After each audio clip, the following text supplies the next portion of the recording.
Dick Proenneke first came to Alaska in 1950. After spending some years on Kodiak as a diesel mechanic and heavy equipment operator, he found a new home.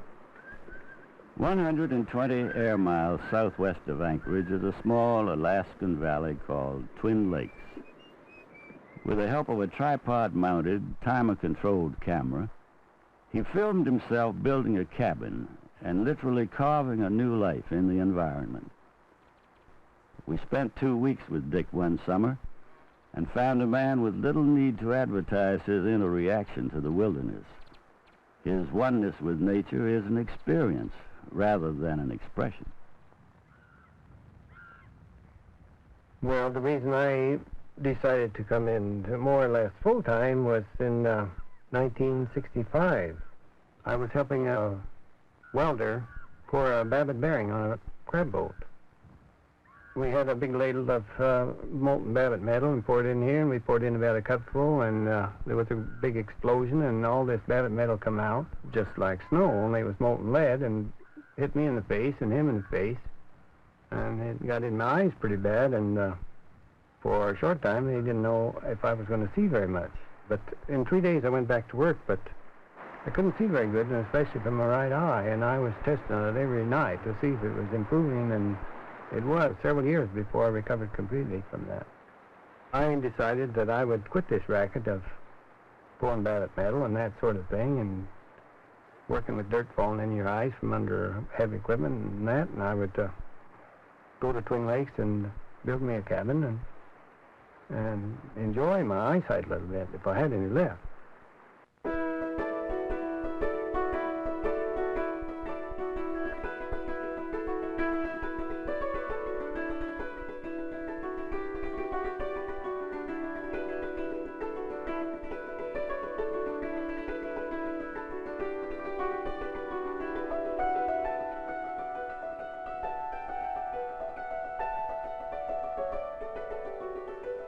My logs were well seasoned, and I would say about a third lighter than they was when I stacked them to dry. I worked 12 hours a day, 6 days a week, and in 10 days' time I had the heavy logs up.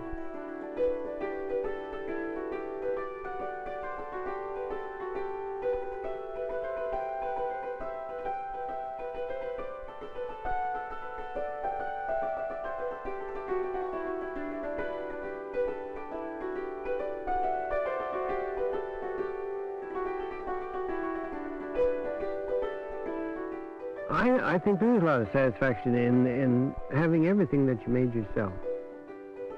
You know, like even your door hinges and everything. Cut her out by hand with the tools you got.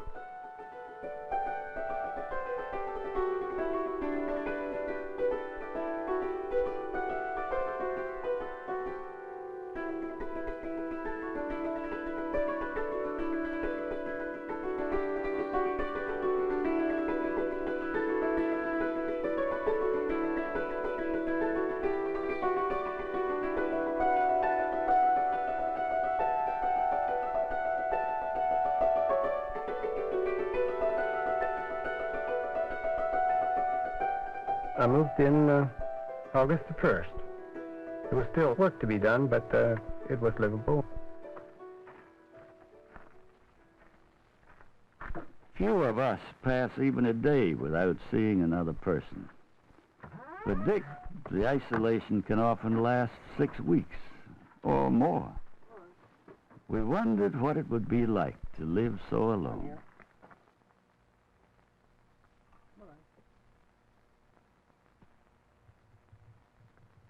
You work better, boy.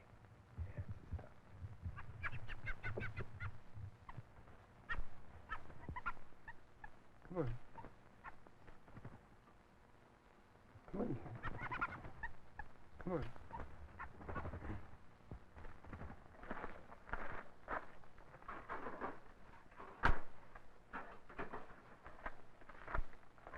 I can't say that I was ever lonely. I was always busy. I always had something going, observations to make, or wood to cut, or letters to write, or something. It seemed that the time was short to get everything done.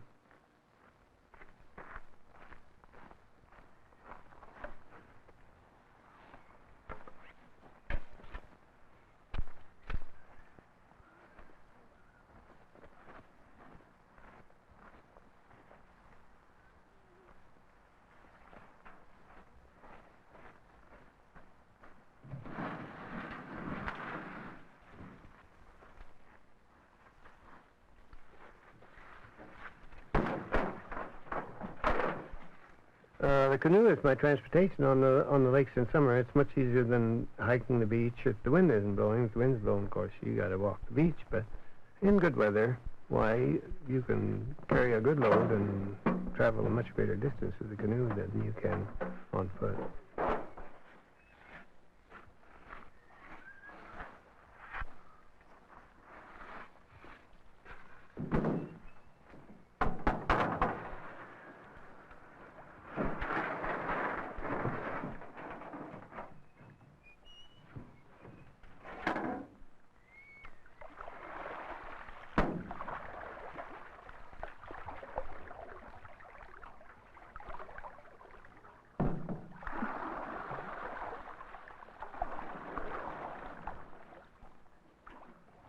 I've never had any trouble with the canoe on the lake, but if I did, it would probably be the last time, because this water is very cold, and I doubt that if I was 200 yards from shore that I would make it to shore. I find that a person alone is much more cautious than when you have someone with you, because you know that if you mess up, why, that's it.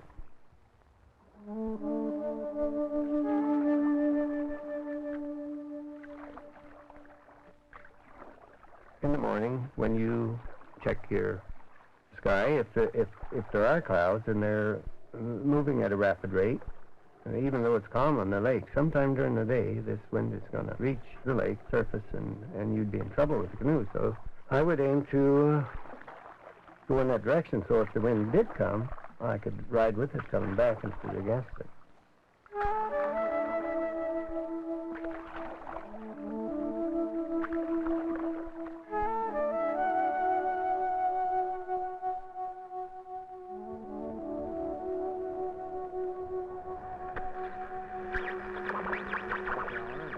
Five-car pileup on the expressway, causing traffic to reroute. To me, the stuff that comes over radio these days is just out of tune with Twin Lakes country. You know, how does that sound? All the problems the world's got in a place like that? I just couldn't see it. I didn't want to hear it. I just thought, boy, this is pretty nice here. Let's not spoil it.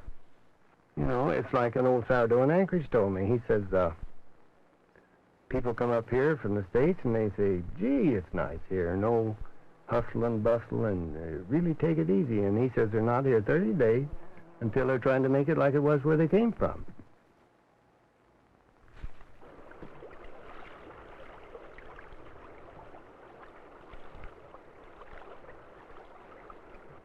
And here you have pretty much all the game. You have sheep, and you have bear, and caribou, and moose, and many places have more of each, but not all of them. So that makes Twin Lakes a little bit special.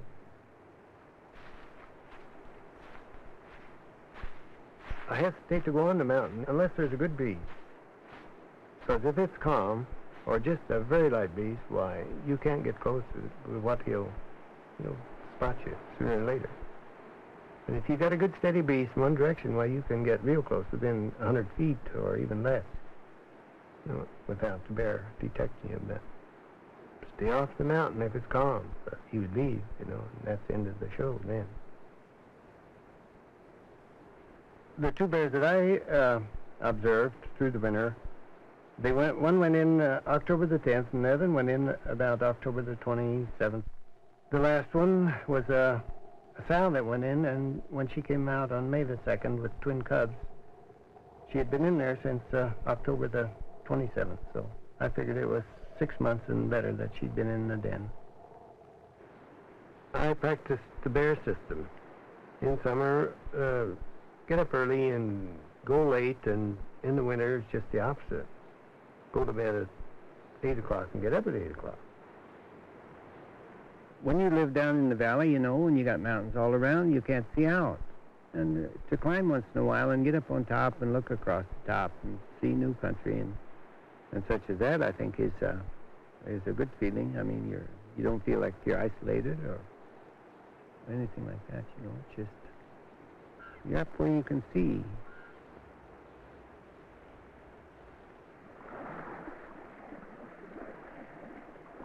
Dick's camera is his poet's pen. His eye caught the smallest elements of the vast beauty of the land.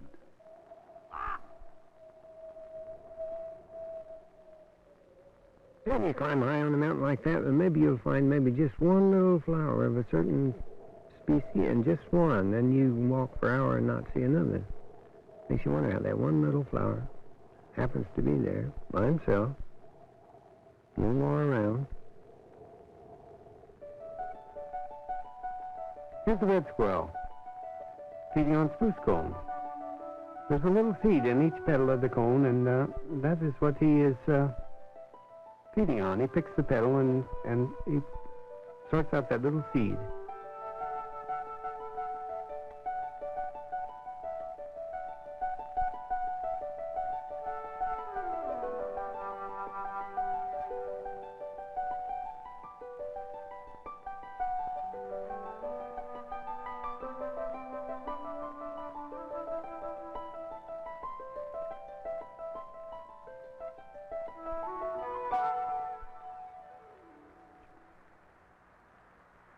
In summer, I fished quite a bit. I lived on trout to a great extent for meat and berries.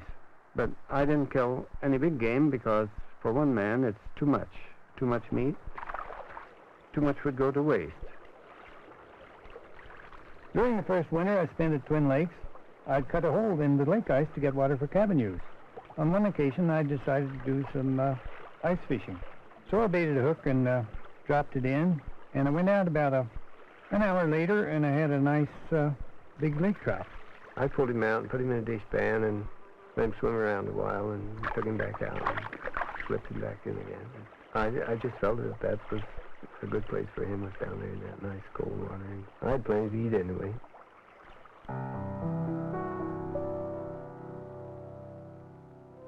Usually, after mid-August, you'll begin to see those red leaves and maybe a few yellows of the balsam poplar. And by the middle of September, well, then your colors are usually the best.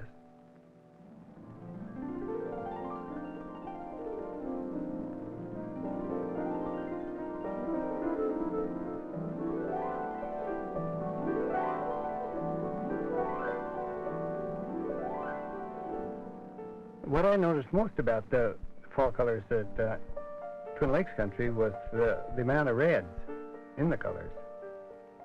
There's reds and greens and browns and yellows, but predominantly red. And on one side of the lake, on the south slopes, the predominant color is yellow because of the balsam poplar and trees of that sort. And on the other side, it's predominantly red because of the bog birch and the blueberry leaves.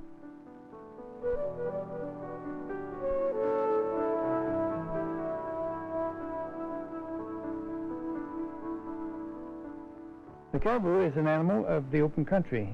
He likes to get up on a high ridge where the breeze blows to keep the insects away. Bull moose, you might not see him for all summer long until running season, and then he loses all his good sense and comes right out in the open and afraid of nobody, and that's when hunting season opens, and that's the end of him. Somebody's looking for him. With anything, with any game, sheep or caribou or moose or bear, just get in there and get your pictures and quietly move out and just leave them like they were.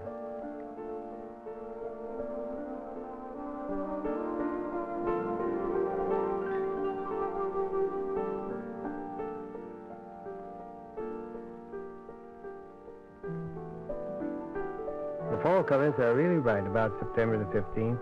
They might last for a week in this condition, and then suddenly they turn brown. And then you might get a good dusting of snow, just enough to make the countryside look gray.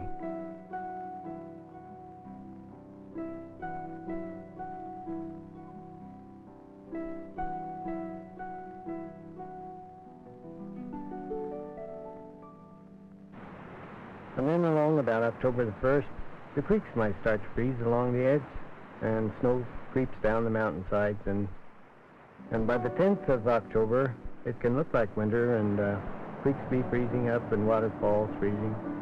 And you can figure on winter setting in soon after October the 10th.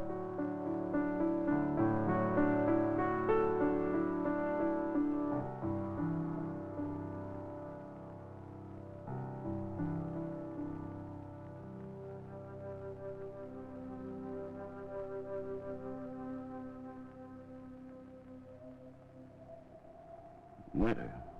Frozen beauty at 50 below. Why would Dick stay? Perhaps curiosity.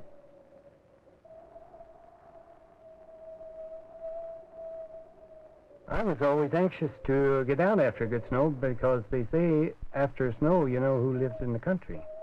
When you're out snowshoeing and you see tracks, you can you can determine the concentration of rabbits, where they are.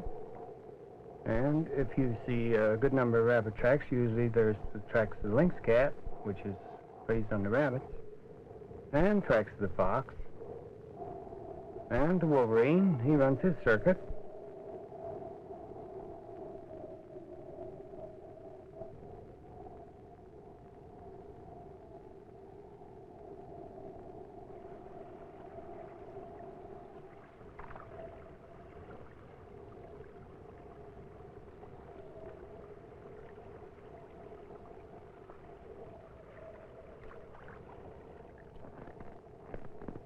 During the past winter, especially, there was 7 or 8 rabbits that congregated close to my cabin.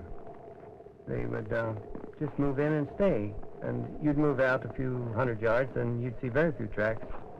And it appeared that they sensed that they were safer there because of the fox and the lynx cat, and so they just gathered around close and stayed throughout the winter.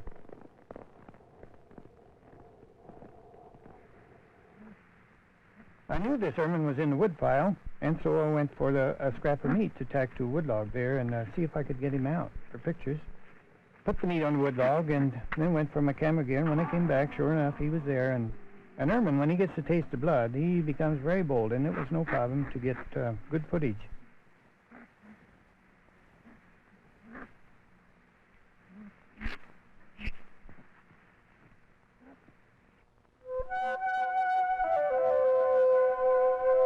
The first winter I was there, throughout the winter, the ice was groaning and cracking continually, just day and night. The ice was just talking something terrible. When the ice is young and thin and freezing hard, why, it has a sharp crack to it, or sharp report. As the ice goes thicker, it gets deeper, and when it gets 4 feet thick, well, then it's very low key.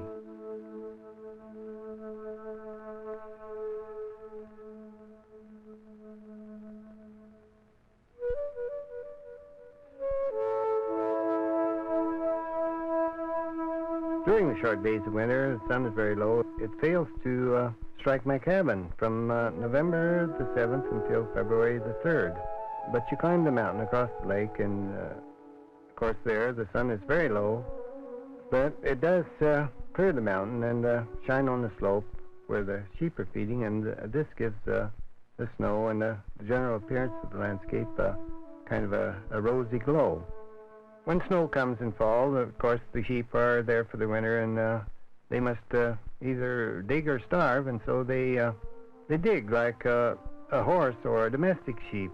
They will paw with their front foot and uncover feed, and then eat and move forward.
The ice breakup is a great event in the wilderness because it means the end of a long winter.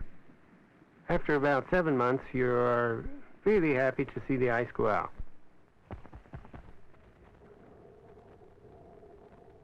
During the winter, the ptarmigan is white, but as spring approaches, he begins his change from white to brown.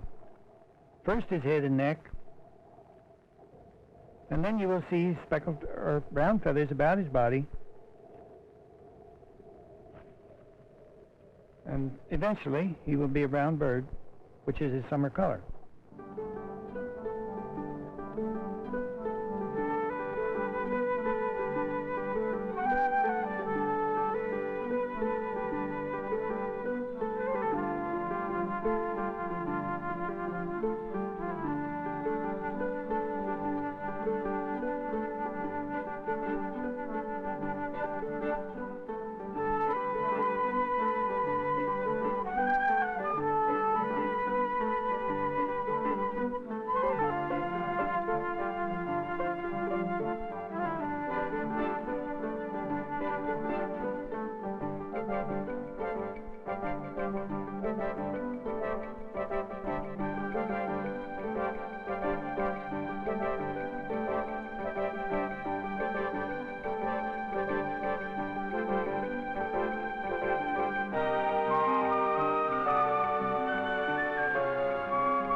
Well, I think the caribou is bothered more by insects than any other big game animal in Twin Lakes country. The insects bother them to such an extent that they will just take off and run, sometimes in one direction and then just turn around and run in the other direction just to create a breeze to get rid of these insects.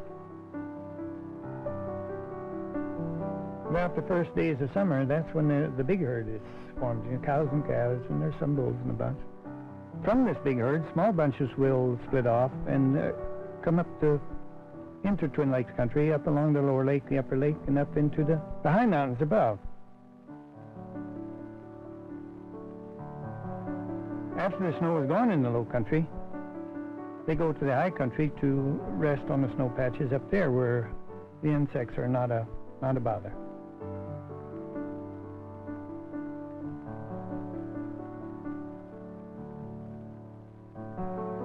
In order to get close, I aim to move while they're moving, because they only detect movement. If they're moving, when you're moving, they won't notice you, but if they're standing still and you move, they'll spot you right away.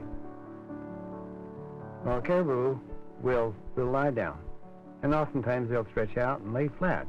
I've seen maybe a group of a dozen that would just lay out flat, and you would swear that they was all dead.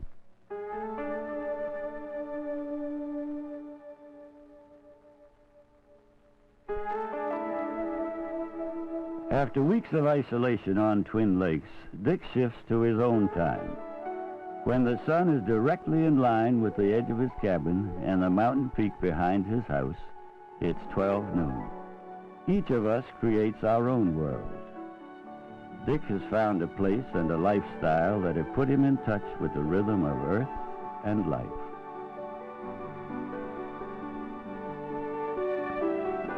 It's kind of hard to come out of civilization and fall in again, you know, into the way things go, you know, after you've been in there a while. You get to be a brush rat.